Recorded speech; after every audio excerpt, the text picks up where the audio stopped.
Hey guys, and welcome back to another episode of Keelloo Talk. This will be episode 17, I believe. Anyway, this topic that I'm going to be talking about today kind of ties in with my previous before, I can't exactly remember, of Keelloo rants where I talked about gacha games, specifically Love Live School Idol Festival All Stars. And I am going to mention that in this, but I'm going to talk about it in a more positive light. That was more of a this is shit mindset. I'm going to try to be more positive. This isn't a rants episode.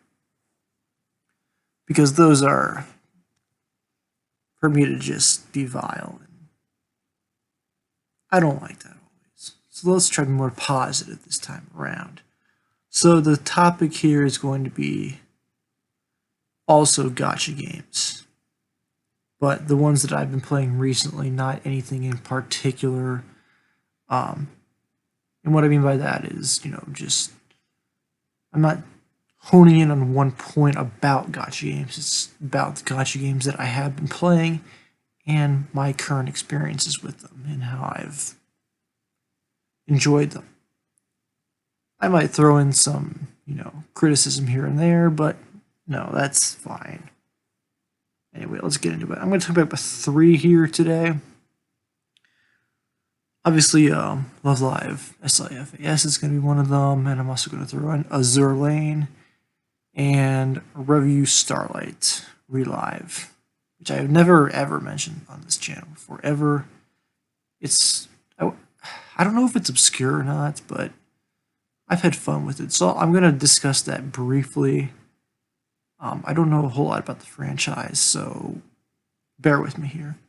But I'm going to start with Azur Lane, because that's kind of been one that I've really gotten into. I didn't expect to, and I will explain why. Okay, so Azur Lane is, if you've ever heard of Konkai, Kontai Collection, people think it's sort of like a carbon copy of that, but it's not. It draws a lot of parallels to that, in that, all of these ships and girls are based on historical warships for the most part. But, Konkai is a very RNG-based game with a very different play style. Whereas Azur Lane's gameplay is kind of like a bullet hell sort of thing, if you know what I mean by bullet hell. Things like Toho, for example. And I've always liked Azur Lane a lot better. I played Konkai briefly a couple years ago, and I never could get into it. And I was there because I watched part of the Konkai anime, and I heard about Congo, the English girl. I'm not saying Konkai is a bad game by any means, but I downloaded Azur Lane, and I was pretty much immediately hooked. It's a very fair, free-to-play game. It doesn't, actively force you to spend money on the game, if you know what I mean by that. A lot of gacha games, you hit a wall where it's like, okay, you've reached this point. If you want to be really good, if you want to be part of the quote-unquote meta, you gotta pay money. I haven't experienced that yet with Azur Lane. I've been playing for, a month about now? I'm a pretty high rank. I've got some good ships. I feel the difficulty curve is very well balanced, at this point at least. I'm on Area 8. Oh, I'm sorry, excuse me. And I'm starting to realize, the whole team building aspect. I've been part of the team building aspect of gacha games for a long time. I was very into the original Love Live School Idol Festival team building thing. I was able to calculate math based on that shit. And I'm finding that I'm really getting into that sort of thing in Azur Lane. I'm not as a fanatic about this kind of thing. I'm not hugely informed about naval warfare, whether it be America or Europe, Japan, that sort of thing. But I have learned some things, and that's pretty cool. I mean, it's a game that obviously all the girls, ship girls, are ships that are based on actual ships, and of course, like let's take Saratoga for example. Yes, USS Saratoga is not a pink-haired girl who teases you, blah blah blah. But you can learn some history from this sort of thing. I think I've been, I've looked up some stuff just because I was interested in what these ships actually did. Totally not because these ships looked cute. But Azur Lane is a great game. I really, really love it. I'm not a huge fan of this kind of thing. Because again, I'm not a huge fan of history. I don't like this ship girl stuff. But Azur Lane has fantastic designs. It's very, very friendly. I mean, there's these ships projects, as I would probably prefer to call it, called priority ships, that take a huge amount of time to actually get to because you have to grind a shit ton. But it's like a very good end goal because they're actually a really good reward, and they look great. They bring in tons of artists, tons of voice actresses. It's just a great experience. And obviously there's a grind setting. Like if you don't want to actually play, you can just set manual and the game will play for yourself. But there's a lot of different ways to play this game, and I really, really love it. I don't see myself going away from it anytime soon. And I watched the anime the other day. I actually binged it. I watched the whole series. A lot of people will probably shit on the Azur Lane anime, and I can see why. They did a lot of the girls a lot of injustice. It's not a very well developed story. I mean, it's like one of the ships, the USS Enterprise. It's pretty much, we got Enterprise, we got the Royal Navy over here, we got Prince Eugen over here, and then we got Akagi, who's this psycho bitch. I liked it. I would watch it again, but it's like, it's a fan service anime, just like the Conclave one was, and I did not like the Conclave one, unless Congo was involved. Oh my lord! But yeah, it's a fantastic game. Love Live SIFAS. I've talked about this before in my rants videos, but I've seen a lot of hate on the English server about the game. I mean, we're very far behind the Japanese server, of course. Duh, because the Japanese server is quite a few months ahead of it. It's not anywhere near the issue that the original Love Live was. The launch of the English version of Love Live School Idol Festival was rough, to say the least. It's thriving now. I mean, they give out rewards like they're candy. And Love Live SIFAS has been very to the point, very straightforward. It's like there have been kind of bugs. There's been a lot of people complaining about cheaters. There have been some notable cheaters who I think some people have been taking it too far. Yeah, they're cheaters. There's a couple big ones. K-Lab banned them. We don't need compensation. Just get over it. Whatever. But yeah, Japan gets a lot of cool shit, but we've gotten some pretty nice stuff recently. I mean, in the last big update, we got, holy hell, a lot of nice ass stuff. We've already have one of these things called a FES, which is a box that has some very powerful cards. And I was lucky enough to draw a Setsuna, as I quoted in the previous video. But this game really interests me. it seems to me that it's not necessarily a game that you play for the rhythm aspect. It's like an end game kind of thing, if you know what I mean by that. Like, you get all these cards, and you can clear all these songs. Your goal is to S rank them. I've still got, I don't know, 7 or 8 that I can't because of the way the game works. But this seems like a game that you play in the long run. And that's kind of interesting to me. I think they plan it to be this way. That's just my opinion. But, when you first start playing, you get Snow Elation. Oh, shit. I could play one of my favorite Love Live songs on Advanced. And then you see these stats. It's like, oh, fuck. Yeah, I can't S Snow Elation. Why? Well, because I don't have the current kind of cards, the current kind of skills, the types, the attributes, whatever. And then once you S it, finally, yeah, like I did. And then you get these songs that are even harder. And what impresses me about SIFAS is that, the earlier songs are just like, yeah, you gotta have the right attribute and type. And you'll be cool. These implement some very specific,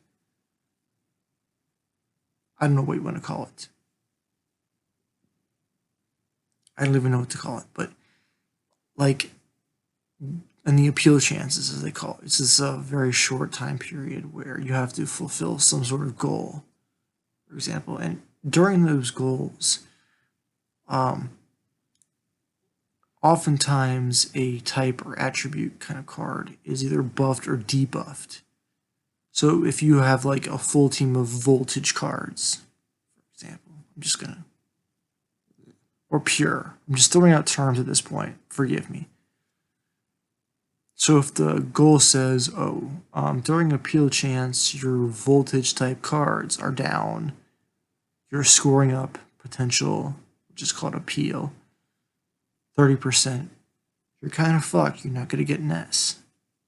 Or if the initial there's like an initial kind of debuff for some cards. Like if you're not a cool type card, then, or cool attribute card, your appeal stat is going to be down to 20%. Well, better get some cool cards, and if you don't, you're fucked. And I really like this kind of style of the game because, in SIF vanilla, as I'm going to call it, it was just like, get strong cards, dump a ton of skill type cards into them, put those on or off attribute songs, as I say. You're still going to win. SIFA says, I'm going to challenge that. I don't care how strong your Fest Setsuna is. You get your ass some SP or guard cards in here. I think it is a really relatively well-crafted out system. Calling Love Live an RPG is kind of, I get where you're coming from. It's like, what the hell? Love Live being an RPG? Yeah, I get it, but it doesn't seem like that at first, but in the end it does. It's like, I gotta have these kind of cards, I gotta switch at just the right time. Some of these conditions are ridiculous, and a lot of it is due to the gacha. If you roll a duplicate, you can unlock a new part of the skill part, which is huge. But damn, I've had a lot of fun with this game. Do I think it's an improvement over SIF? I think that is a very, very hard thing to answer. I think they're completely different games. SIF is a rhythm game, solely and strictly. There's a scoring system and everything, but the maps were very hard at some points. The masters could get pretty hard. The slide note ones, the 12-star ones, yeah, they're hard. Team building was definitely a thing, easier to understand. Excuse me. But damn, I still don't understand SIFAS team building after all this time. I mean, I have a general understanding of it, but when I switch cards in and out, like as an experiment, it's really confusing. Like what I try to do is I try to maximize my stamina while keeping the 3 cards I use in my center subunit as strong as possible.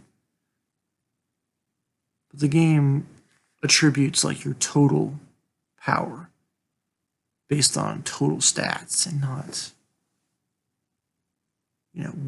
matters. It's very hard to explain,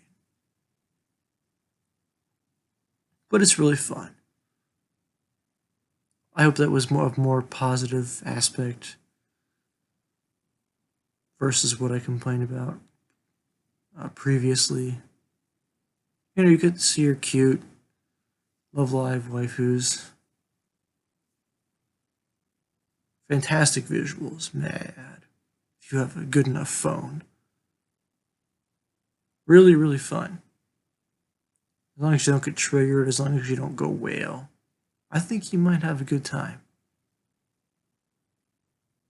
Just don't listen to the Reddit community or anyone else. My advice is go in and enjoy what you do. You like Chica, you like Kasumi, you like Ellie, then go for that. I'm kind of in the middle. I've got a good team. I play songs. I try to get cards. It's fun.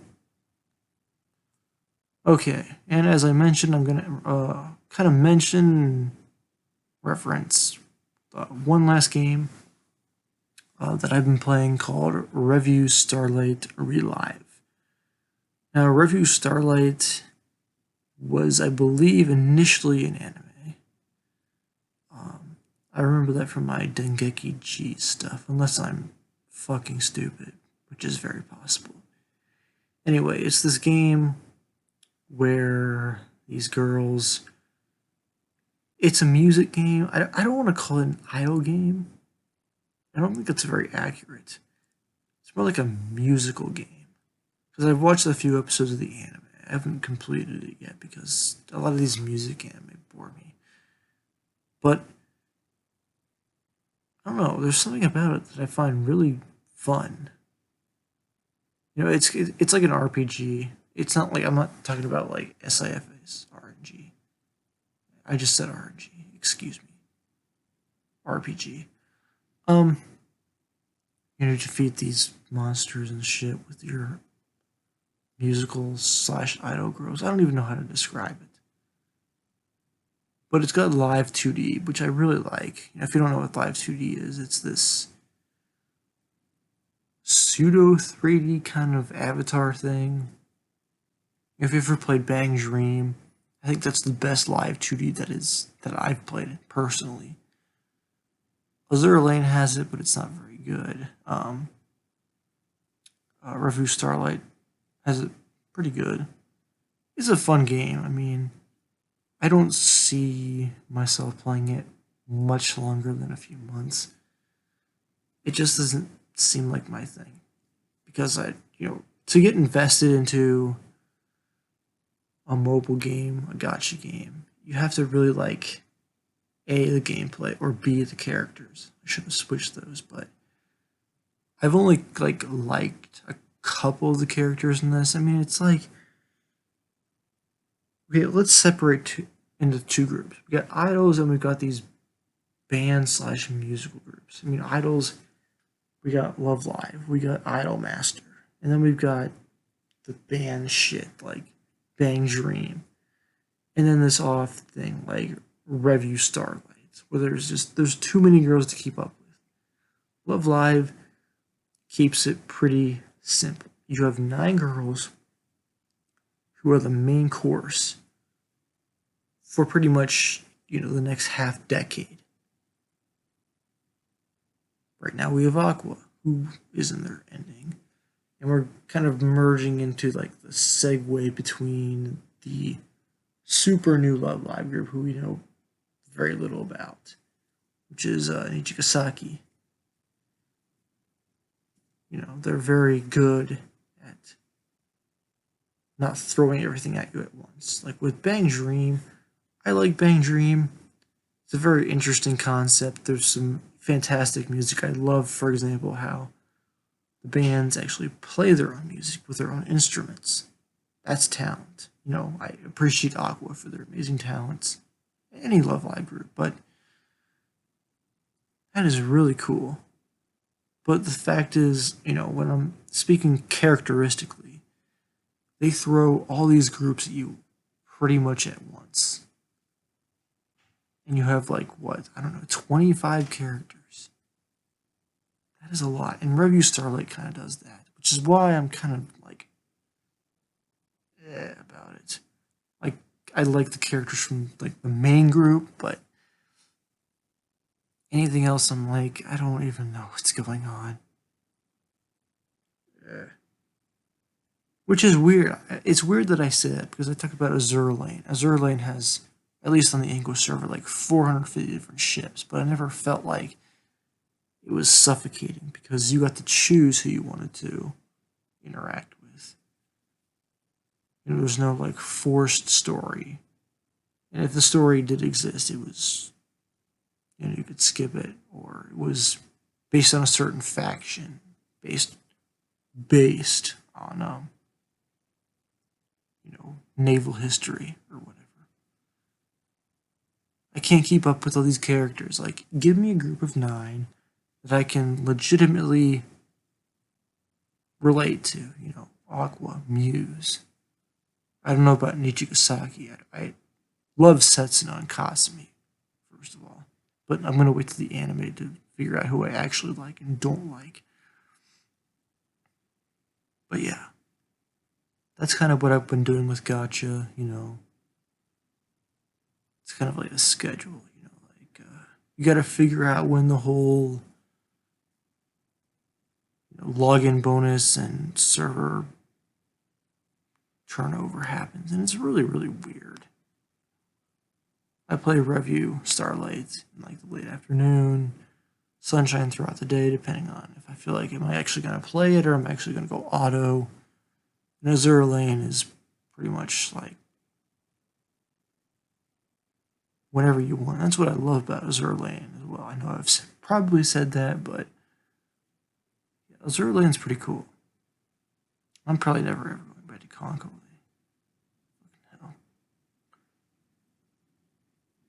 But yeah, I think that's kind of all I have to say about, you know, positive things about gacha games. There's been some negative points here and there, but I hope I've kind of conveyed how I feel about gacha games that I've been playing recently in a not shitty rant manner. So yeah, thanks guys for watching, listening. I don't know why I always say watching, but yeah. Oh god, excuse me. So hopefully in the next few days I might be making another one of my quote-unquote vlogs. Updating on my room shit. I got my TV, got most of my stuff that I want to put up.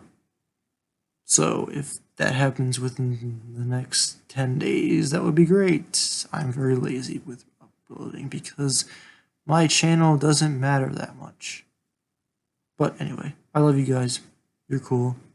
And peace out. Have a good night and or morning. And I'll see you in some other upload. Sayonara.